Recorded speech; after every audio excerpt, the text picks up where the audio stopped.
Mis hermanos, bendiciones a todos. Nos alegra tener este tiempo nuevamente de estudio. Damos gracias al Señor por toda su provisión, por estos medios que el Señor nos da para poder pues estudiar su palabra, ¿no? Vamos a continuar hoy con nuestro estudio de Apocalipsis. Entonces tuvimos un pequeño descanso con el Salmo y hoy vamos a retomar nuevamente eh, Apocalipsis. Así que les invito a que oremos, pongamos este tiempo delante del Señor y vamos con nuestro estudio. ¿Listo? Oremos.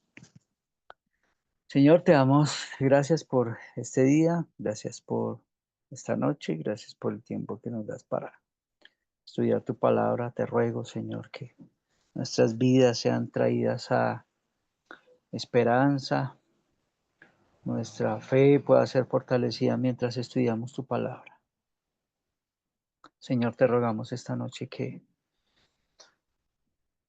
de manera especial, Señor, tú fortalezcas el ánimo, el corazón de nuestros hermanos que están pasando hoy por la aflicción, por el dolor, escuchando esta palabra, Señor. Que al depositar nuestra confianza en ti, que al reconocer las perfecciones en ti, nuestros corazones puedan ser animados y puedan ser fortalecidos. Mi Señor, ruego que tu palabra pueda traer este efecto salvífico hoy en medio de nosotros. Llevamos a ti nuestra oración en el nombre de Jesús. Amén. Muy bien. Vamos a abrir nuestras Biblias entonces, Apocalipsis capítulo 19. Permítame, yo lo voy a leer desde la Nueva Biblia de las Américas. Si usted lo tiene, pues le invito a que se ubique allí. Si no, no se preocupe, solamente algunas pequeñas frases, algún orden, algunas palabras van a cambiar, pero además continuará igual, ¿de acuerdo? Muy bien, dice la palabra del Señor así, Apocalipsis capítulo 19, verso 1. Después de esto oí como una gran voz de una gran multitud en el cielo que decía, Aleluya. La salvación y la gloria y el poder pertenecen a nuestro Dios, porque sus juicios son verdaderos y justos, pues ha juzgado la gran ramera que corrompía la tierra con su inmoralidad y ha vengado la sangre de sus siervos en ella. Y dijeron por segunda vez, Aleluya, el humo de ella sube por los siglos de los siglos. Entonces los 24 ancianos y los 4 seres vivientes se postraron y adoraron a Dios que está sentado en el trono y decían, Amén, aleluya. Y del trono salió una voz que decía, alaben ustedes a nuestro Dios, todos ustedes sus siervos, los que le temen, los pequeños y los grandes. Oí como la voz de una gran multitud, como el estruendo de muchas aguas y como el sonido de fuertes truenos que decía, aleluya, porque el Señor nuestro Dios Todopoderoso reina. Regocijémonos y alegrémonos y démosle a Él la gloria, porque las bodas del Cordero han llegado y su esposa se ha preparado. Y a ella le fue concedido vestirse de lino fino, resplandeciente y limpio, porque las acciones justas de los santos son el lino fino. El ángel me dijo, escribe, bienaventurados los que están invitados a la cena de las bodas del Cordero. También me dijo, estas son las palabras verdaderas de Dios. Entonces caí a sus pies para adorarlo y me dijo, no hagas eso. Yo soy consiervo tuyo y de tus hermanos que poseen el testimonio de Jesús. Adora a Dios. Testimonio de Jesús es el espíritu de la profecía. Vi el cielo abierto y apareció un caballo blanco, el que lo montaba se llamaba Fiel y Verdadero. Con justicia juzga y hace la guerra. Sus ojos son una llama de fuego y sobre su cabeza hay muchas diademas. Tiene un nombre escrito que nadie conoce sino él. Está vestido de un manto empapado en sangre y su nombre es el Verbo de Dios. Los ejércitos que están en los cielos, vestidos de lino fino, blanco y limpio, lo seguían sobre caballos blancos. De su boca sale una espada afilada para herir con ella a las naciones y la regirá con vara de hierro. Él mismo pisa el lagar del vino del furor de la ira de Dios Todopoderoso. En su manto y su muslo tiene un nombre escrito: Rey de Reyes y Señor de Señores. Vi a un ángel que estaba de pie en el sol, clamó a gran voz diciendo a todas las aves que vuelan en medio del cielo: vengan, congréguense para la gran cena de Dios, para que coman carne de reyes, carne de comandantes y carne de poderosos, carne de caballos y de sus jinetes y carne de todos los hombres libres y esclavos, pequeños y grandes. Entonces vi a la bestia, a los reyes de la tierra y a sus ejércitos reunidos para hacer guerra contra aquel que iba montado en el caballo blanco y contra su ejército. Y la bestia fue apresada junto con el falso profeta que hacía señales en su presencia, con las cuales engañaba a los que habían recibido la marca de la bestia y a los que adoraban su imagen. Los dos fueron arrojados vivos al lago de fuego que arde con azufre. Los demás fueron muertos con la espada que salía de la boca de aquel que montaba el caballo, y todas las aves se saciaron de sus carnes. Amén. Bueno, mis hermanos, estamos aquí en el capítulo 19, como lo hemos venido estudiando todo este tiempo, y llegamos ahora a las escenas aquí en este capítulo que describen la victoria final de Dios sobre Satanás y sobre todas las fuerzas del mal, ¿no? La caída de Babilonia, que ya nosotros hemos visto y que ya quedó bien registrada en el capítulo 18, es una imagen de la destrucción escatológica de cualquier institución humana que se quiera enaltecer con toda su arrogancia, enorgullecer de todos sus logros, a expensas de todo aquello que es justo, de todo aquello que es bueno. Finalmente, pues, mis hermanos, la justicia de Dios prevalecerá. Eso podemos decirlo. Así que para estudiar un poco mejor este capítulo 19, les proponía una pequeña gran estructura para el estudio entonces de todo el capítulo, que podría ser dividida en tres partes básicamente. Una primera del verso 1 al verso 8, donde nos habla de la alabanza que es elevada al Señor. Una segunda que sería hablar de una bienaventuranza, que vamos a encontrar del verso 9 al verso 10. Y del verso 11 al verso 21 vamos a encontrar una descripción de la batalla final. Básicamente esas son las tres partes. Este capítulo, mis hermanos, en particular, siempre ha sido un capítulo que ha llamado mucho la atención para la iglesia. ¿Por qué? Bueno, porque aquí se refiere a un tema muy especial, y es las bodas del Cordero. Es el único capítulo que narra este evento. Y eso siempre pues ha traído como una gran expectativa en los cristianos, ¿no? Ese evento tiene o conlleva una gran esperanza, y es que algún día todos los creyentes estaremos allí, gracias a los méritos de nuestro Señor Jesucristo, ¿no? Entonces, eso es como lo especial de este capítulo que llama mucho la atención siempre. Hasta el momento en lo que hemos podido detenernos para analizar, hemos visto un canto celestial, ¿no? Aquí nos hemos encontrado con toda una exaltación que es muy constante, que lleva como, que digamos, una palabra que siempre se está repitiendo, que nosotros la encontramos en signos de admiración en nuestro texto, y es aleluya. Ya nos hemos referido a esa expresión. Ese fue el cántico constante de la multitud que nos ha sido señalada ya al inicio del capítulo. Ese canto está entonces, en ese canto se encuentra la multitud, se encuentran los seres vivientes, se encuentran los 24 ancianos, y en este sentido de la alabanza al Cordero, entonces es un capítulo del cual podemos decir que es muy central para Apocalipsis en realidad. Y esta noche nos vamos a detener sobre el verso 6 en particular.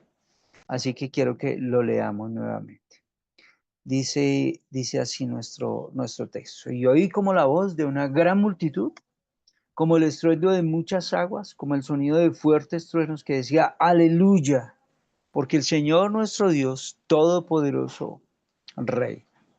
Muy bien, nos vamos a anotar que en nuestro texto, esta es la cuarta vez que nosotros encontramos esta expresión de alabanza, aleluya. Este capítulo nos ha dado las razones de por qué se debe alabar a Dios, por qué ese aleluya pertenece a toda esa expresión de alabanza y cómo está ahí. En el verso 1 se nos dice por qué es nuestro Salvador. En el verso 2 y 3 nos dice porque la justicia pertenece a Él. Verso 4, porque Él es el Dios del pacto que ha salvado a su pueblo. En el verso 5, porque Él es el Rey del universo. Y aquí en nuestro texto entonces vamos a encontrar que nosotros debemos alabarlo porque Él es poderoso, porque Él es un Rey soberano. Ahora, todo esto es muy bueno que nosotros lo analicemos y ya vamos a darnos cuenta de una pequeña aplicación porque este segmento termina aquí como comenzó el verso 1. Las mismas innumerables multitudes gritan y ahora como que lo hacen aún más fuerte, ¿no? Con más ímpetu. Se trata de, aquí mis hermanos, como ya creo que lo he referido en algún momento como que encontramos o vemos aquí las resonancias de unos himnos que cantaron las multitudes a los cuales ya nos referimos en el capítulo 5 y en el capítulo 7. Ya hicimos algunas referencias leyendo allá. Así que en respuesta a la demanda de adoración, entonces note que tenemos a una enorme multitud. Toda esta multitud están todos como en un mismo sentir, y es que todos ellos tributan gloria y están tributando alabanzas a Dios. Es la respuesta a la invitación de que todos los siervos temerosos de Dios le alaben. Una manifestación de alabanza plena, más potente que las anteriores. Todo está, toda esta alabanza está llenando el cielo del Señor, el cielo de Dios. Mm, quizás no es tan posible determinar con qué seguridad, con mucha seguridad de qué gran multitud se trata con la que comienza el himno. Pudiera tratarse, como ya lo dije, de la multitud de los redimidos en la presencia del Señor, como respuesta a un mandamiento que ya se les ha formulado antes. Sin embargo, pues nosotros creemos que todo este canto debe proceder de la misma gran multitud a la que a la que ya se hizo referencia. O sea, este verso 6 que dice, y oí como la voz de una gran multitud, pues se refiere a la primera parte del verso donde dice, del verso 1 donde dice, después de esto oí como una gran voz de una gran multitud en el cielo que decía. Hay algunos autores que quizás no se ponen como tan de acuerdo con eso, pero bueno, puede ser un detalle que solamente quiero formular. En realidad no creo que revista gran profundidad o que nos haga cambiar la idea con respecto a a lo que estamos analizando. Entonces serían todas esas multitudes juntos a los ángeles que se reúnen para glorificar a Dios. Ahora, noten que hay una razón, mis hermanos, también constante. Es que la razón es por lo que Dios es, por lo que Él es, por lo que Él hace. Ahora, en el texto nos va a referir pues estas palabras muy especiales, ¿no? Oí como la voz de una gran multitud, como el estruendo de muchas aguas. Eso es importante. Juan compara todo este cántico, toda esta alabanza con el estruendo rítmico que producen como las olas del mar. Ahora, en este momento, si nosotros nos ubicamos en lo que está pasando con el apóstol Juan, Recordemos que él está en la isla de Patmos. Él está ya aislado, está exiliado. Seguramente el sonido de las olas del mar era un sonido que era muy familiar, que era muy habitual para él, ¿cierto? Él estaba ya precisamente desterrado. Pudiera él compararlas como el ruido profundo de una gran catarata, como al desplomarse en el vacío, golpear como en el fondo de un río. No sé si algunos de ustedes han tenido como esa oportunidad de escuchar unas grandes cascadas cayendo, que son un ruido que a veces puede ser bien ensordecedor. Bueno, a todo eso es a lo que se está refiriendo Juan. Pero va a decir algo más, no solo eso, sino que dice, y como el sonido de fuertes truenos, lo mismo, ¿no? La alabanza, esta alabanza de la multitud era también semejante al ruido de como una fuerte tronada, ¿no? Por estos días que estamos pasando nosotros, como algunos inviernos y lluvias en Bogotá, podemos entender esto, ¿no? Pero uniendo las figuras se aprecia el impacto que que es causado por esa gran alabanza. Hay una intensidad muy fuerte en esa multitud grande, una multitud que impacta con su sonido, como ese sonido que produce el mar con sus olas, o una gran catarata impresionante, semejante como al bramido de muchos truenos, que todo eso desencadena como una gran tormenta. Todo esto es la imagen que nos proporciona este texto. Esa frase potentes truenos transmite la idea precisamente de eso, como de una gran intensidad que se puede escuchar en todas partes. Y con esta gran escena, estas dos frases en realidad apuntan hacia el poder, la grandeza, la majestad, la gloria del Señor. Hacia allá es hacia donde está apuntando todo esto.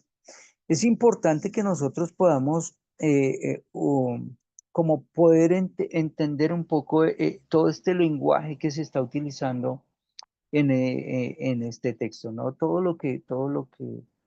Cómo el lenguaje se está utilizando de una manera tan simbólica, tan vívida, para hablarnos es del Señor, recordemos eso. Así que la multitud expresaba su adoración y alabanza con un grande y con un sonoro que aleluya. Ya les dije, no es el cuarto en la visión de Juan que produce esa gran multitud. Esas manifestaciones de alabanza son impulsadas con el hecho, mis hermanos, de note lo que dice Juan.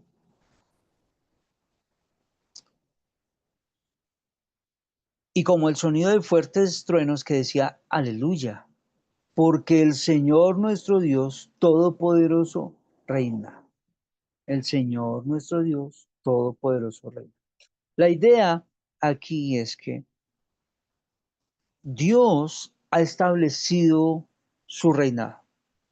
El reino de Babilonia, recordemos que se consideraba como definitivo sobre el mundo de los hombres, ahora ha desaparecido.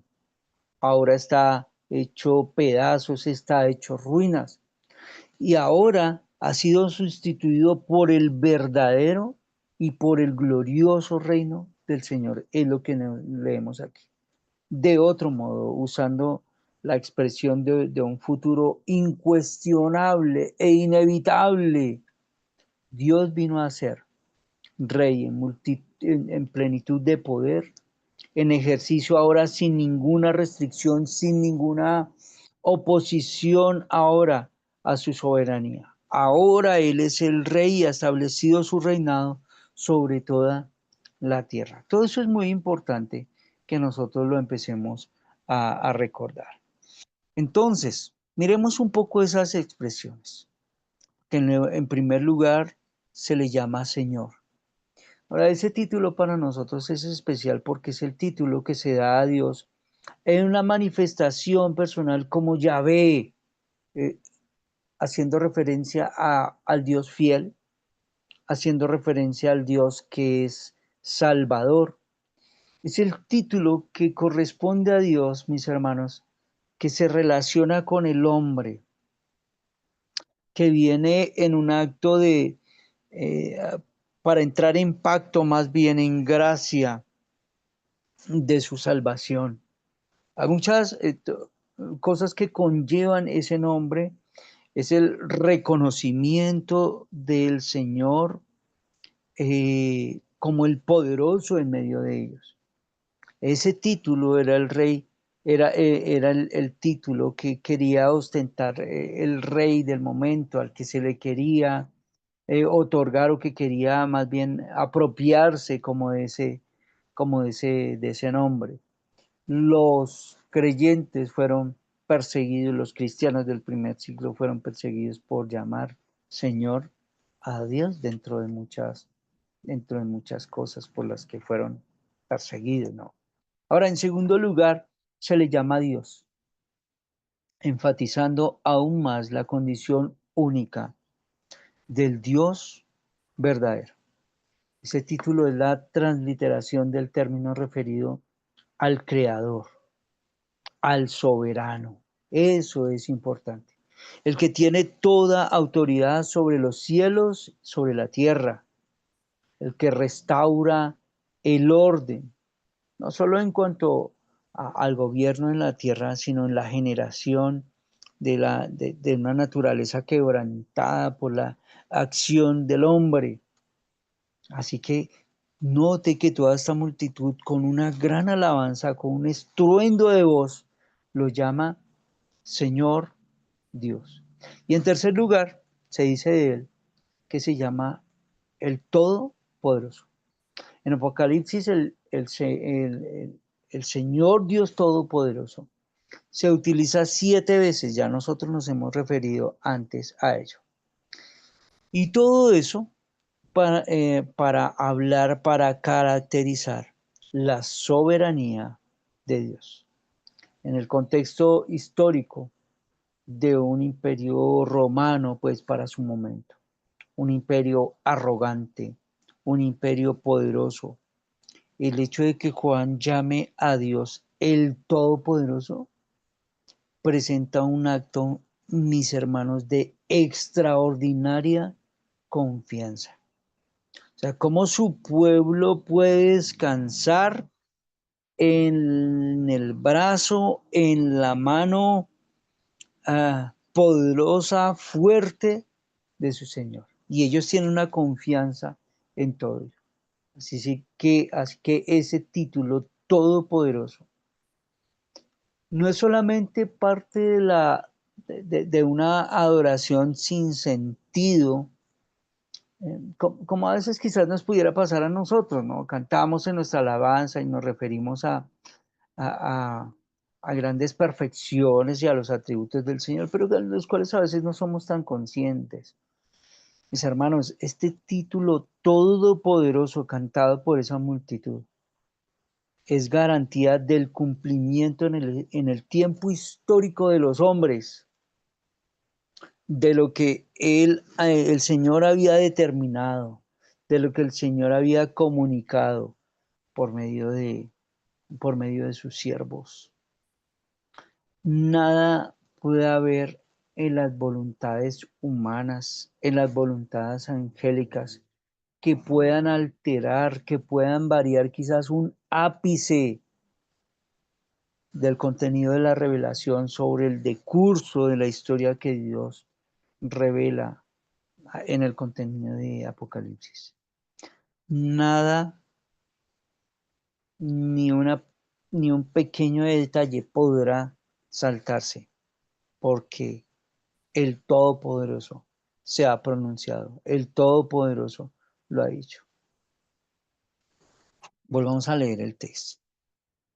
Dice, porque el Señor nuestro Dios Todopoderoso reina. El Señor reina. Puede ser una alusión amplia a una serie de salmos, a otros textos también del Antiguo Testamento, que usan esa misma expresión para referirse en contexto a Dios viniendo para establecer su reinado después de juzgar, en casos referidos en el Antiguo Testamento, después de haber juzgado a los enemigos de Israel. Siempre venía este título, el Señor reina, o esta expresión, el Señor reina. El último y el absoluto señorío, vinculado a la omnipotencia que que es referida a Dios, diciendo como todo el Todopoderoso, está involucrado en la revelación contenida en este texto, en el texto bíblico, hermano. ¿Qué significa esto? Mire, el apóstol puede estar confiado. Los lectores, esta carta que es leída, pueden estar, aquellos que la escuchan, aquellos que la leen, pueden estar seguros de que el porvenir, hermano, será conforme a lo que Dios establece, a lo que Dios ha revelado, a lo que Dios ha dicho. Dios determina, Dios conduce con su poder la historia del mundo como el Todopoderoso. El Señor ejecuta todo lo que Él ha establecido, lo que Él mismo ha dicho, desde la A hasta la Z, o como lo referimos en la misma escritura, desde el alfa hasta la omega. Nada habrá escrito por su voluntad, de conformidad con su mandato, que no tenga un exacto, que no tenga un preciso, un total cumplimiento, mis hermanos. Así que esta idea de todopoderoso, aunque comprende la omnipotencia por la que Dios ejecuta su voluntad, sin resistencia eficaz alguna, tiene que ver especialmente también con el ejercicio de su poder del Señor. Tiene que ver con la absoluta soberanía que Dios ejerce, y todos estos santos y todos estos fieles lo están reconociendo ahora, y por eso cantan. Por Todopoderoso se traslada el nombre Señor de los ejércitos también. El Dios que se impone sobre todos y que se impone sobre todo. El soberano en el ejercicio de su soberanía. Es el Señor en control de todo. Y los cielos proclaman entonces el triunfo definitivo del Rey de Reyes, el triunfo definitivo del Señor de Señores, como lo leemos más adelante.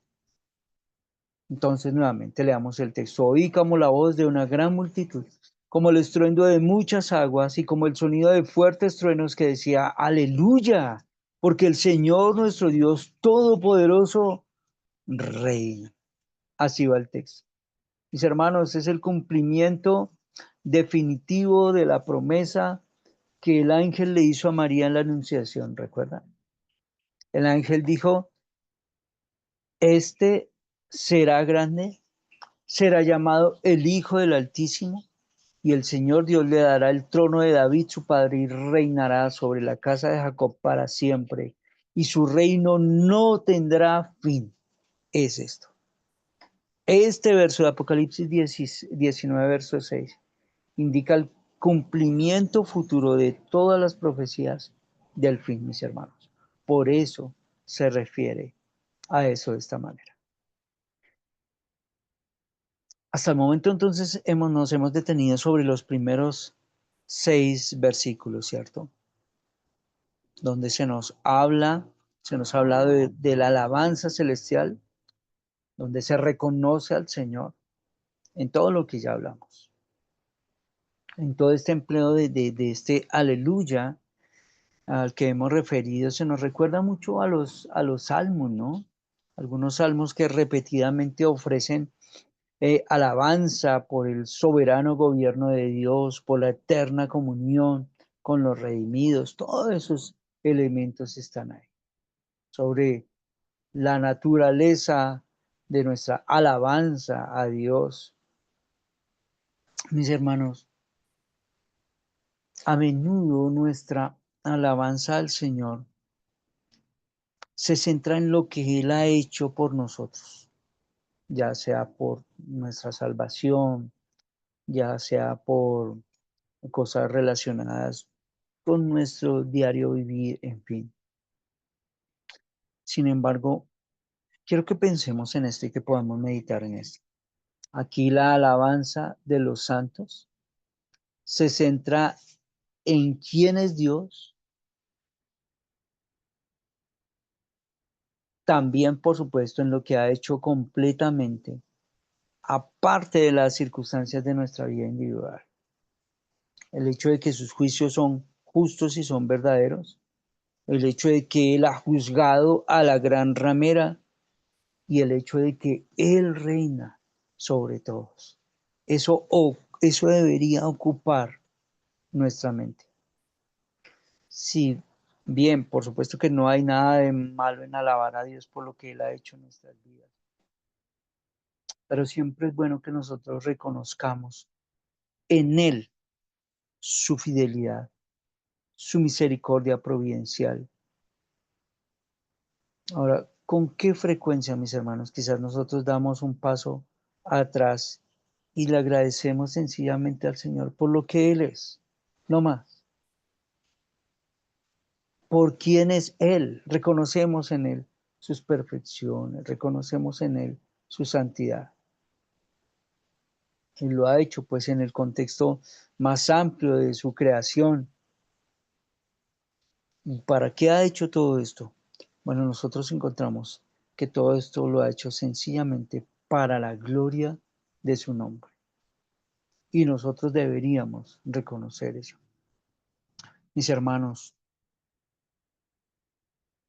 pudiera ser que a veces en medio de nuestro tiempo, que pueden ser un poco difícil, que puede ser un poco doloroso. Hoy tenemos en medio de nuestra iglesia hermanos que no están pasando por sus mejores tiempos, que están pasando por momentos bastante difíciles y bastante complicados. ¿Qué esperanza puede traerles, por ejemplo, un texto como el de esta noche, refiriéndonos a la alabanza? Pues mis hermanos, mucha esperanza y mucho descanso. Porque lo que el texto nos está diciendo es que sus hijos, los creyentes, pueden tener una certeza que descansa sobre quién es Dios. Su pueblo puede descansar sobre quién es Dios. Su pueblo, aún en medio de las circunstancias difíciles, se puede apoyar sobre estas verdades, reconociendo el carácter de su Señor, reconociendo como el texto nos ha dicho, Él es Dios todopoderoso, Él es nuestro Dios, Él reina.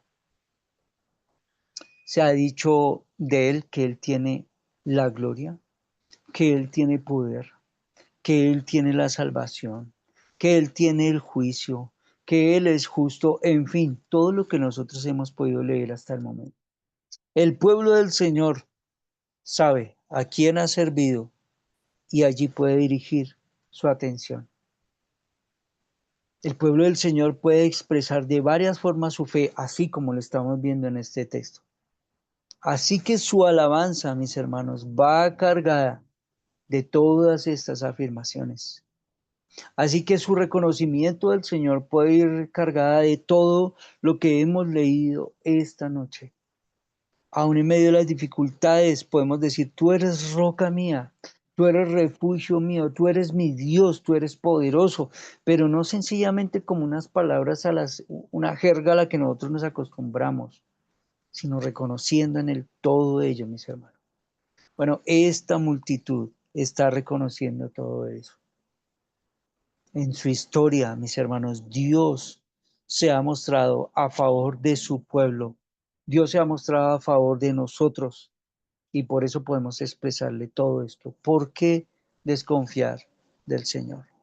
Mientras este pueblo, en este contexto de la primera iglesia, de la iglesia primigenia en el primer siglo, podía reconocer esto, podía descansar.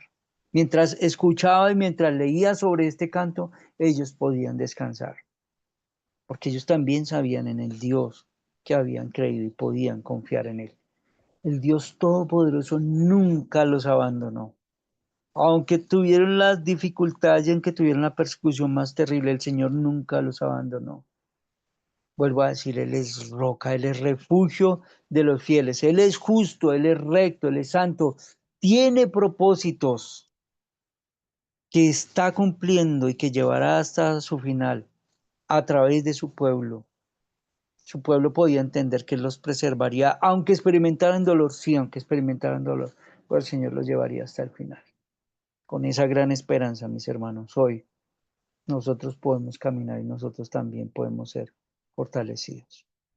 Ruego al Señor para que estas palabras, mis hermanos, puedan traer gozo a nuestro corazón y nosotros mismos podamos ser fortalecidos en ella, aún en medio de estas circunstancias.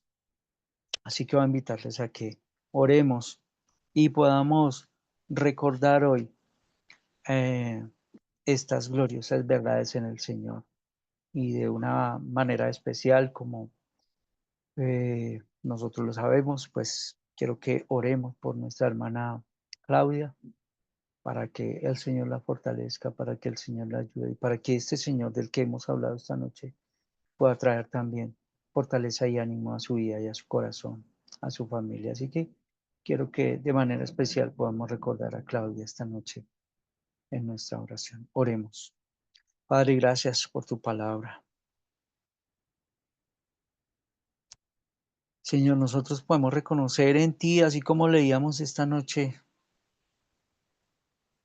tú eres nuestro Dios, tú eres el Señor, tú eres poderoso, tú reinas.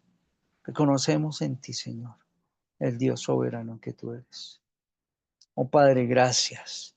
Ayúdanos como iglesia, como tus hijos, a poder descansar en estas verdades, a poder reposar en ellas. Por favor, Señor, ayúdanos, súplenos, te lo pedimos. Que aun cuando nuestra mente quizás nos juegue un poco sucio, que aun cuando nuestro corazón pueda llenarse de dudas, que aun cuando a veces nuestra mirada se pueda nublar, pues nuestro corazón pueda mantenerse firme en estas verdades que hemos estudiado, las cuales nos acercamos. Y Señor, esta noche de una manera especial queremos orar y llevar al trono de la gracia a Claudia. Mira la situación por la que ella está pasando, por la que toda su familia está pasando con la pérdida de su mami. Rogamos, Señor, para que tú fortalezcas el corazón de nuestra hermana. Así como lo hemos leído aquí en este capítulo, Señor, tú eres roca, tú eres refugio del justo. Oh, Señor, y te rogamos que por favor ayudes a nuestra hermana aún en medio de estas circunstancias, aún en medio de la aflicción de su alma. Quieras tú fortalecer el ánimo, la esperanza, la fe de Claudia, recordando la fe que también le comunicó su mami, Señor. Rogamos para que su corazón pueda ser fortalecido en esperanza, en que algún día ella volverá a ver a su mamá, en que algún día ahora ellas podrán disfrutar de una gloria celestial sin toda la limitación hoy que podemos tener hoy en nuestro cuerpo. Señor, nosotros creemos a tu palabra y creemos que te agradas aún en la muerte de tus justos. Así que, aunque sé que Claudia hoy se está doliendo por ello, Señor, sabemos también que hay una gran esperanza que hoy la puede acompañar a ella. Rogamos, Padre, para que el evangelio marcado por su mami, para que el evangelio marcado por Claudia también pueda, Señor, cautivar el corazón de su familia, de aquellos que son incrédulos, y ellos también puedan ser llamados, puedan ser traídos a salvación y puedan también disfrutar de esta esperanza. Mi Señor, gracias por esta noche, gracias por tu palabra. Ruego tu bendición sobre todo esto. Todo esto te lo rogamos en el nombre de nuestro buen Señor Jesús. Amén. Amén. Muy bien, mis hermanos, que tengan una feliz noche. Muchas gracias por acompañarnos. Les recuerdo que el día domingo tenemos nuestro primer domingo del mes, así que tendremos pues nuestro culto de adoración acostumbrado y por supuesto participaremos de la cena del Señor, así que están todos cordialmente invitados. Un abrazo, bendiciones a todos, chao.